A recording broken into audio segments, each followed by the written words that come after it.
Hello students, welcome to your next class of assessment of learning. हमारा previous lecture था based on diagnostic assessment. हम कर रहे हैं आजकल डिफरेंट टाइप्स ऑफ असेसमेंट.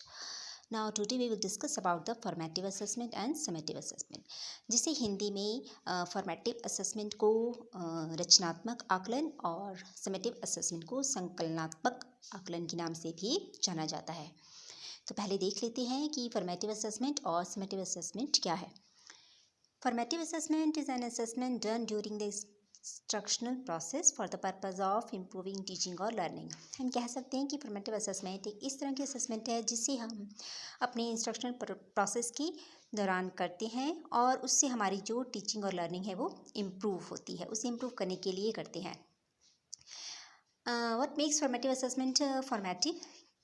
वो क्या चीज़ है जो इसे फॉर्मेटिव बनाती है? That is immediately use to make adjustment to help students learn the lessons better. Means कि उन्हें एक तरह का फ्रीक्वेंट फीडबैक देना जिससे जो उनकी लर्निंग है वो इम्प्रूव हो. Okay, now formative assessment is effective. जो फॉर्मेटिव असेसमेंट है वो सिर्फ तभी इफेक्टिव हो सकती है अगर इसे यूज़ किया जाए in the instruction to promote learning. आपकी लर्निंग को प्रमोट करने के लिए इसे यूज़ किया जाए तभी ये बेनिफिशियल है. एंड विदाउट, हम लोग कह सकते हैं कि assessment without the use of instructional change is not formative. अगर हम लर्निंग को चेक करके, ठीक है, उसे डायग्नोस करके अपनी असेसमेंट में किसी तरह का चेंज नहीं लाते हैं तो दैट इज़ यूज़लेस. अगर हम इसे राइट वे में, प्रॉपर वे में फॉर्मेटिव बनाना है तो हमें स्टूडेंट्स को डायग्नोस करके, उन्हें असेस करके अपने इंस्ट्रक्शनल प्रोसेस में चेंज लाना होगा. Instructional correctives should be delivered differently with how the lesson was previously delivered.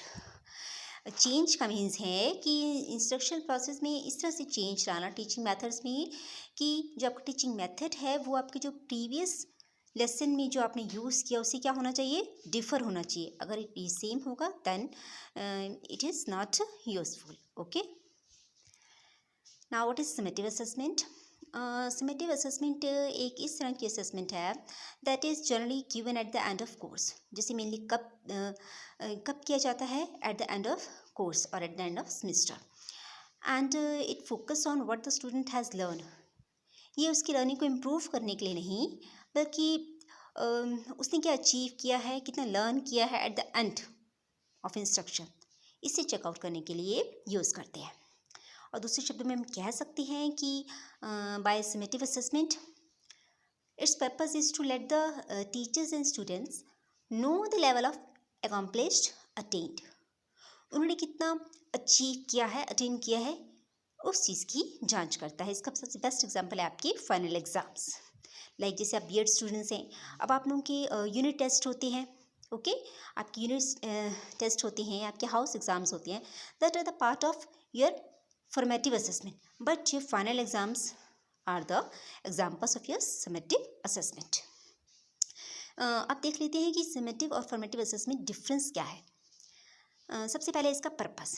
जो एक फॉर्मेटिव असेसमेंट है ये क्या है, एक ऑन गोइंग फीडबैक इसमें दिया जाता है लर्निंग को इम्प्रूव करने के लिए. ऑन द अदर हैंड जो समेटिव असेसमेंट है इस पे ये चेक किया जाता है कि लर्निंग कितनी हुई है. It document the students learning at the end of instructional segment. जब इंस्ट्रक्शन प्रोसेस कंप्लीट हो जाता है तो उसकी अचीवमेंट को चेक करने के लिए किया जाता है. And report to home. जो फॉर्मेटिव असेसमेंट है इसमें क्या होता है, लर्नर रिसीव्स फीडबैक. जो लर्नर है उसे फीडबैक दिया जाता है, उसे इनकरेज किया जाता है for improvement, for correction. And on other hand in summative feedback is often in the form of report. इसमें कोई फीडबैक रिपोर्ट की फॉर्म में होता है. Okay, like you can say in the form of judgement, ठीक है, by a third party, example the head of department और parents. Okay, when formative assessment is generally happens during the learning process. जैसे हम बार बार बोल रहे हैं कि जो फॉर्मेटिव असेसमेंट है वो कब होती है हमारी, during the process of instructional process, learning process. ठीक है, जब हमारी इंस्ट्रक्शन की प्रक्रिया चल रही है, अधिगम की प्रक्रिया चल रही है, फॉर्मेटिव असेसमेंट हम उसी समय ही करते हैं. and summative assessment is generally tends to be the final assessment after the learning process. जब आपका लर्निंग प्रोसेस कंप्लीट हो जाता है उसके बाद आपको असेस करने के लिए समेटिव असेसमेंट की जाती है। मीन्स कि और आपको मीन्स कि पास और फेल जैसे भी हमने बताया था कि आपको जज करते हैं, ठीक है, आपके बारे में जजमेंट दी जाती है, that is summative. And how examples, जैसे हम अपने क्लासरूम के एग्जाम्पल्स देते हैं, ठीक है। A teacher marks and essay and gives comments and advice, ठीक है। टीचर आपको एक ऐसी देती है लाइक, ठीक है, और आपको उसमें कमेंट्स देती हैं और एडवाइस देती हैं। द स्टूडेंट्स री राइट्स द एसे, और उसके बाद आप दोबारा उस ऐसे को लिखते हो and response to the comments before being finally assessed, और उस कमेंट्स के बारे में अपना क्या रिस्पॉन्स है उसे आप दोबारा दिखाते हो, that is formative. And in the classroom learners write exam at the end of year, जो आप ईयर के एंड में एग्ज़ाम्स देती हैं to determine who pass who fail, that is the example of summative. इसका बेस्ट एग्जाम्पल मैं फिर से देती हूँ आपको, जैसे कि आपकी आप लोग आजकल असाइनमेंट्स बना रहे हैं, ओके, और असाइनमेंट्स आप लोग हमें सबमिट करवा रहे हैं, ठीक है, फॉर व्हाट रीजंस। अगर आप हमें सबमिट नहीं करवाएंगे तो क्या होगा, हम आपको फीडबैक दे रहे हैं कि आपको उसमें और कितनी इम्प्रूवमेंट की आवश्यकता है या फिर इट्स बेटर, ठीक है, यह सब कुछ बहुत अच्छा है। तो ये फीडबैक आपको किसके लिए तैयार कर रहा है, फॉर योर फाइनल एग्जाम्स, ठीक है। And on the other hand जब फाइनल एग्जाम्स देंगे that will be based on these assignments, these test, that will be summative, ठीक है। तो दोनों में डिफरेंस आई थिंक आपको समझ आ गया होगा।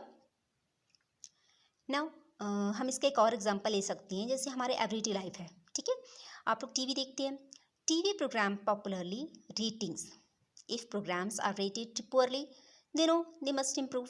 अगर किसी टीवी प्रोग्राम को, किसी टीवी सीरियल को पुअर रेटिंग्स मिलती है, इट मीन्स कि उन्हें किसकी आवश्यकता है, उसमें इम्प्रूवमेंट लाने की। But on the other hand अगर हम एग्जाम्पल लें एनी अवार्ड, ठीक है, ऑस्कर अवार्ड्स फॉर एक्टर्स, ठीक है, the little Oscar statue is the reward for excellent performance. तो इसमें इस तरह का रिवॉर्ड क्या है, लाइक अ मीन्स की क्या है, ये एक तरह की जजमेंट है कि रिवॉर्ड उन्हें किस लिए दिया जा रहा है, ना कि उनमें इम्प्रूवमेंट लाने के लिए, ठीक है। Now I think now the difference of formative and summative assessment is clear in your mind. Thank you. Have a nice day.